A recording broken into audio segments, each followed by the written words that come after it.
Eagles Entertainment. Welcome, Eagles everywhere, to the Eagles Insider Podcast presented by Lincoln Financial Group. Insider Dave Spadaro with you. And yes, I'm actually at the NovaCare Complex in my Tier 3 restricted areas, getting ready for some football. We're kind of getting there, on Wednesday, the Eagles full team workouts. They were able to wear helmets, no contact, but veterans and young players, rookies, all together on the field. Head coach Doug Pederson with the team after a 10-day absence following his positive COVID-19 test. So it's starting to come together here as we get a sense of what this team is all about. The Eagles then on Thursday activating Jordan Mailata, offensive tackle, from the COVID-19 reserve list. So at this point, right here, right now, as I speak to you, the Eagles have 0 players on that reserve COVID-19 list. And that is important because on Monday, the team will practice on the field in full pads, full contact. So this is kind of when we find things out. The preseason in normal times would have started on Thursday against Indianapolis, but as we know, no preseason schedule here. So we're going to find out about the Philadelphia Eagles as they get ready for September 13th at Washington, the regular season opener. And we know that there won't be any fans at FedEx Field, so the Eagles losing that early home field advantage. We've heard the Eagles fans in the past as we take a listen to that final call. Let's think about this. Last year, Eagles going down to Washington, needing the win, needing to beat the Redskins. At the time, they were the Redskins. Now they're the Washington football team. Carson Wentz leading the Eagles down the field with a lot of help from practice squad players. And he looks into the end zone and he finds one of those practice squad players, Greg Ward, and listen to the crowd after the Wentz-Ward connection produced the winning points against Washington. Wentz firing, and it is caught. Is it a touchdown? Is it a touchdown? It is caught in the far corner of the end zone. It is a touchdown, and they are surrounding as the pass goes deep into the end zone to Greg Ward. Carson Wentz, again, gets that offense to the line of scrimmage. They don't allow the Redskins time to set their defense. They quick snap the ball. He throws a lob into the corner of the end zone. Greg Ward with a big touchdown. Greg Ward with the touchdown. We had to wait for the officials to raise their arms. But a great pass by Wentz and a great catch by Ward. Greg Ward, where have you been all our lives? 26 seconds only remaining on the game clock. This drive is on Ward. He has made play after play. Anyway, we've got a great show for you today. In a little bit, we're going to hear from Vinny Curry, Eagles defensive end, who re-signed with the team. An incredible offseason for Vinny, who lost a half-brother to COVID-19, had some opportunities to sign elsewhere, returned to the Eagles. He's been here since 2012, a one-year hiatus in Tampa Bay. And Vinny knows that this is his home, both physically, mentally, emotionally, in every way. And he never wanted to leave. So we'll speak to him just to catch up with Vinny Curry in just a bit. One-on-one time, though, with Doug Pederson back in Philadelphia, back in South Philly, back at the NovaCare Complex. What was it like for the head coach going through his quarantine? And then we're going to talk about some specific positions as the Eagles training camp heats up at the NovaCare Complex. Head coach Doug Pederson is back at the NovaCare Complex after testing positive for COVID-19. Hello, Eagles fans. I'm Dave Spadaro, Eagles Insider. Doug, great to see you. You look like you've lost some weight. Have you, number one, and number two, what's it like to be back in South Philly? Well, first of all, thanks for reminding people that I tested positive for COVID. I do appreciate that. Yeah. Secondly, I've had time to concentrate on my health, obviously being away from the building and just kind of staying in shape and being ready for training camp. I mean, it goes without saying, and it's exciting to be back around the guys, the coaches, to see everybody. Was a great day. Doug, you are a creature of habit. This time of the year, you are used to being in an NFL training camp. What were those 2 weeks or whatever, 10 days like not being here? I know you were still involved, but it had to be a little bit of a challenge for you, just energy-wise. Yeah, it was hard, because I spent the first week with the rookies, and then I obviously came down with the virus, so I had to be out of the building for a little bit. But yeah, we're in training camp mode as coaches, as players, and our mind, our body, everything is about training camp. And so it was extremely hard to be away from the building, to be away from the guys, to be out on the grass, with the players and to coach. I mean, this is why we get into this business, right? Is to play football and to coach football. And, so I had a lot of time to kind of prepare for coming back into the building and excited to be back. Doug, we are 1 month away from the opener against Washington. The fact that the Eagles are a veteran team and a veteran coaching staff, and you talked about it in the spring, do you now feel that has paid off in the sense of everybody kind of comes in with a working knowledge of what you're trying to do? Yeah, that part of it I think has paid off, but I kind of go the other way and say, okay, it's time to kind of go back to erase what we've done. Let's start fresh. Let's start anew. Let's start back, from ground zero, so to speak, and let's build this thing back up again the right way, as if we're coming together for the first time. And that's kind of been my thought process the whole spring, summer, even during these last few weeks being at home, is just I want to make sure everybody understands that, we have to continue to maintain an edge. Yeah, we've been here now going on 5 years, but that doesn't mean we can relax. It doesn't mean we can take a deep breath. No, it's time to kind of get back to ground zero again and really start over and teach and really prepare our football team for what's to come. Do you have any sense at this point of a chemistry, a personality, a camaraderie with this football team? I see it with the leadership of the team. And again, this is the first time I've been around the veteran players this year, but I could see it out on the field, and I could see it in the in the building right now, and just listening to the guys and the excitement that they have being back and being on the field and practicing, and it was a good step in the right direction. And we just got to continue to build that, keep stacking those days together, and ultimately get the final roster heading into Washington. A couple of positions of note for the fans who are very interested in this. When you look at the running back depth chart, what do you see? I see youth. I mean, I see guys. I see a lot of energy there. I see explosiveness. I'm excited where Miles Sanders is, and what he did for us last year as a rookie, and then embracing that going into this season. What Boston Scott did towards the latter half of the season last year for us, and then getting Corey back healthy and fresh, who's now the veteran guy. And then having three young guys, kind of first-year players that just can all that energy and youthfulness surrounding our quarterback, I think, is a good recipe. It's something that Carson can embrace. He can help coach and shape and mold those guys along with Deuce Staley. And I'm just excited for that group moving forward. It's interesting, Doug, because you've traditionally had a veteran in the room. You okay with this young group of running backs? I am, because, a lot of it has to do with who Deuce Staley is and as a leader in that group. And I see leadership in Miles Sanders. I see leadership in Corey Clement. These Boston Scott guys who have been here and understand our process. I see that leadership coming out in them. And that's exciting to see. Even though they're still young players, they're taking on that role. And it's exciting to see them do that with such a young group. You do have veterans at wide receiver that, look, the way I look at it, they really have to be ready early in the season to contribute. Alshon and Deshaun specifically. Can you speak to those two and the progress they're making? Yeah, I mean, Alshon is doing extremely well, with his rehab, and obviously no timetable on him. We want to make sure he's 100%. Deshaun is Deshaun, and both of those guys together can really lead and mentor these young players that we have. And Greg Ward, I've seen it in Greg Ward now, who's been with us now the last couple of years and, really did some great things for us last season and came on strong towards the end, and, looking forward to that next step with him. So there's enough experience in that room to really shape and mold these young players and bring them along, because those are the guys that we're going to have to obviously lean on, probably early in the season.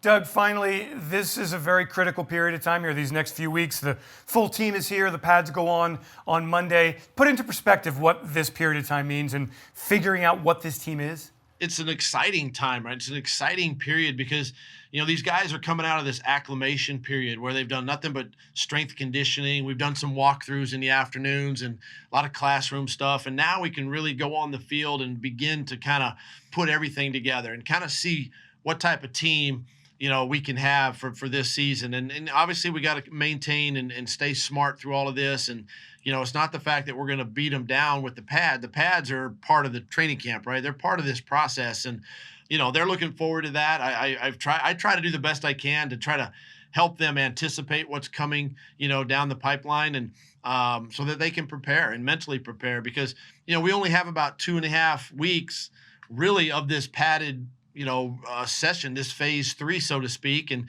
that's not a lot of time to really prepare yourself. But at the same time, we're going to make the most of it and do our part to see who the 53 are going to be at the end. And I lied. One more question. How much live contact will there be? I mean, do you have a specific number of reps or plays or sessions that you want to get in? Yeah, well, anytime you're in a padded practice, everything's kind of live, right? I mean, we do protect ourselves, obviously. We don't cut offense and defensive linemen. We protect receivers and DBs down the field, stay off the quarterbacks. I mean, that's all part of it. But in the past, I've always had like 2 days where we tackle to the ground, and those are all controlled, kind of a controlled scrimmage situation, I guess. And my plan is to do the same thing this camp and really get an idea and a sense for some of our young players and put them in those positions, game situations, to see what they know and what they can show us. Doug, it's great to have you back at NovaCare. You look great. I know your family's thrilled to have you here. They are excited, yes. Yes. It's good that they kicked Dad and hubby out of the house. Get out of the house. Go back to work. It's time to go. Welcome back, Doug Pederson. Thanks so much for joining me. Thanks, Dave. Great stuff there from Doug. Now, I had a chance to talk to Vinny Curry after his teleconference with Philadelphia reporters. Very emotional, very, just a difficult time for Vinny Curry, who lost his half-brother to COVID-19, free agent at the time. Now, last year, Curry was good. He had 5 quarterback sacks for the Eagles. He and Brandon Graham and Fletcher Cox tied for the team lead in 34 combined quarterback hits and hurries. So that's a really good number. He adds depth to the defensive end position. Let's hear from Vinny Curry. After Vinny, we're going to hear from Matt Burke talking a little bit about the D-line, a pivotal group, and specifically the defensive end position. So Vinny Curry, back with the Eagles. Hello, what's up, Dave? Hi, Vinny. How are you? How you doing? I'm good. Welcome back. I'm glad to be back. Yeah, man. Hey, I'm really first want to talk about the human element here and losing your brother Gerald. So sad. How's the family doing?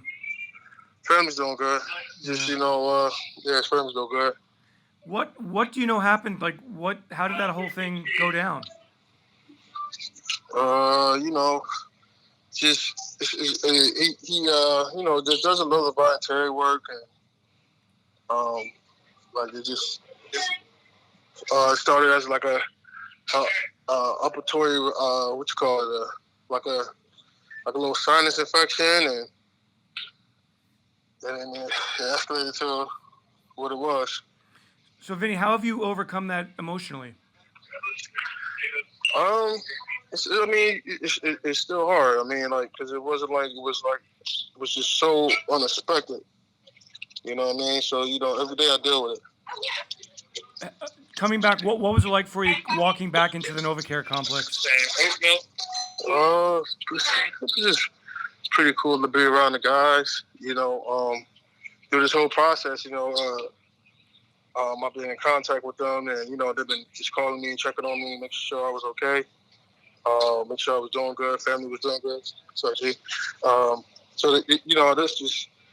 That goes to show you what kind of relationship that these guys have with me, and the type of love I have for them. Do you feel like and most of them know my brother. Oh, okay. So most of them knew Joe as well. Do you feel like you're back with your football family? Yeah, absolutely. It just feels right. It feels right. Feels, and the way they have the whole setup is super safe. So, Vinny, what's the message for people out there who don't take COVID-19 seriously? Wear your mask. Wear your mask. Keep your distance. Wear your mask. So, this is real. Let's talk a little football. You had a heck of a season last year. Do you feel like you were playing some of your best football in 2019? Oh, absolutely. We just had fun. It was back to be back. The year before that, I was hurt for most of the season down. I had my run down in Tampa, and it felt natural, to be back in that midnight green and out there with my guys. And then, Vinny, for you, for people who don't understand, you had other opportunities to go elsewhere this year, didn't you? Oh, absolutely. When free agency first started, but I just wasn't mentally ready to even open up. Just around the time free agency started, it's the loss of my brother. Like, it was like, you know what I mean? It was it was just not the right time. What kind of shape are you in? How excited are you for 2020? I'm in great shape. I'm excited for 2020. I'm excited to be back in the building, and that's it, man. I'm just ready to go. How are you feeling about the defense? And I mean, I know you don't know a whole lot about it right now, but how are you feeling about the group? Oh, man, I love our group. We've got a good group, good young group, and I'm excited. I'm excited for the opportunity for these guys, and and try to do something special this year. Hey, Vinny, thanks so much, man. Good to hear from you. And I'm in the building, but I know I'll be far away from you all year. But it's good to be back. Good that you're back. All right, man. I'm glad to be back, man. Take it easy, Dave. Take care. Matt Burke was an assistant coach with the Eagles last season after a stint in Miami as the defensive coordinator there. Now he is overseeing the defensive line, and he's got a lot to work with inside. Malik Jackson returning, Javon Hargrave coming to the Eagles in free agency, joining Fletcher Cox, Hassan Ridgeway re-signing. Loaded group on paper there. We've heard that before, though. Heard that last year. How about defensive end? Well, Curry helps for sure. Joins Brandon Graham, joins Derek Barnett, joins Josh Sweat. Some young players who need to step up. Some of the things that Matt Burke had to say to the Philadelphia media in a conference call with them on Thursday. A preview of what to expect from the Eagles defensive line. Yeah, well, you guys that have been around Jim for a while know he really values sort of multidimensional players and versatile players, and to have guys like that can kind of play different spots and move around and create matchups. I mean, I think that's obviously an exciting thing. I mean, we haven't got into in depth a lot of scheming up stuff yet. Obviously, we're just really hitting the field for the first time in the next couple of days. So excited about all those guys. I mean, to have the closest path to the quarterback is the A gap, right? Is the most direct. You can get interior pressure with those guys. I mean, that tends to affect the quarterbacks a lot. So to have 3+ accomplished guys that have shown they can win in those interior rushes is going to be huge. And again, I think just the versatility is going to allow us to hopefully just like I said, move guys around week to week, even to create different matchups and put the right bodies on the field. So it may look different week to week, or even within the games, in terms of like as we're making adjustments, that the more pieces we have and the more pass rushes we have at all spots, I just think it allows us to hopefully, like I said, create matchups and create situations that are favorable for us on defense. And Jim's, like I said, has been a guy that's always wanted to have versatile players that aren't locked into one spot and one position. And so to have those three guys with different approaches and different rush abilities, but all with the ability to kind of move around the line, that's going to hopefully in the long run play out for us for sure. I think competition is really good for the room. How he can answer sort of the approach to bringing Vinny back. I'm excited. Vinny's an energy guy. He's done a good job here for the Eagles. But I think, and that's been a conversation with that whole group, I think there's a lot of depth there, and I think it's just going to be, hey, we're all going to get opportunity. All right, we're looking for guys that can be 3-down players. Obviously, we want guys that can rush the passer, but, there's also an element of guys that can set edges in the run game and play hard and do all those sort of things. So the more the merrier in terms of competition. I don't think any of those guys are, I think the group itself, that sort of set of ends that are all kind of working against each other, but with each other. I mean, I think there's a healthy level of competition. I think none of them are backing down from a challenge of saying, hey, I'm going to go earn this spot. So I think, as much as there's competition, there's spots to be had and there's playing time to be earned. So, we're looking for guys that come out and like I said, be able to go play hard, to set edges in the run game, and to be able to rush the passer. I mean, that's the foundation of what we do at defensive end here. So that's going to be the starting point for everything we're asking those guys to do. And that will do it for this Eagles Insider Podcast presented by Lincoln Financial Group. Thanks to Ray Doyle and Peter Kelly for their work. We do want to say this. Monday, we're going to be broadcasting live streaming. We don't know how long, 15 minutes, warm-ups, not any of the formations or anything like that, but PhiladelphiaEagles.com, as well as our social media channels. Tune in at 10:40 a.m. Philadelphia time. Get a glimpse of the Philadelphia Eagles. We pull back the curtain and show you training camp. No fans, but a lot of football action. And don't we all need that right now? Hey, I want to thank you all for joining me, Eagles Insider Dave Spadaro, on this Eagles Insider podcast presented by Lincoln Financial Group. If you have a moment to give us a review, a rating, a ranking, some stars, we prefer 5 of them, very much appreciated. Just do that. We've got a link for you in the details section of your podcast library. Thanks, everyone, for joining. Have yourselves a great Eagles day, and fly, Eagles, fly. EAGLESE